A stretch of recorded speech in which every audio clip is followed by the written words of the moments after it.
News 9's Everyday Heroes is brought to you by Southern Ford Dealers. Test drive a new Ford at your local Southern Ford dealer.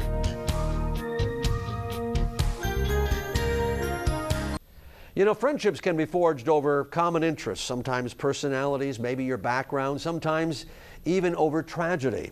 And this week's Bay News 9's Everyday Heroes, Bill Murphy introduces us to two women sidelined by major injuries who now forge ahead together.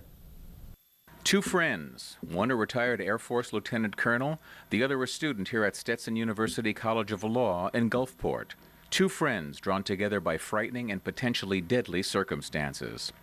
For Karen Mertes, it was February 2007. Traveling on I-75, her car was rear-ended by a drunk driver speeding at over 100 miles an hour. That night, as her car slid across the pavement, she made a promise. I made that promise to God the night of the crash, and I don't ever want to go back on that promise. And I said, if you allow me to live, I'm going to spend the rest of my life helping other people. Karen suffered numerous injuries, including a traumatic brain injury. Her military career was over. For Nicole Martingano, it was a drunk driver in February of '06 who hit her car head-on. I crushed my right heel. I tore my PCL.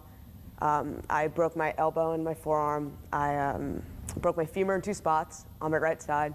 I endured a frontal right side brain injury that paralyzed the left side of my body, and I was in a coma for 11 days. Following a long and painful recovery period, Nicole learned about Karen, who had kept that promise she made that fateful night, and then started something called Fulfill Your Destiny, a nonprofit organization providing financial support to people whose careers have been altered due to permanent injuries.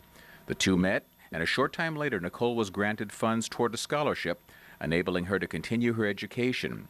She is now in her third and final year of law school. She's also a public speaker on the dangers of drunk driving. Two lives, two near tragedies, and a promise made by an everyday hero. With 9's Everyday Heroes, I'm Bill Murphy. To learn more about Karen and Nicole and their efforts, just visit our website at baynews9.com. Click on the community section, and while you're there, you can also nominate someone you know to be Bay News 9's next Everyday Hero.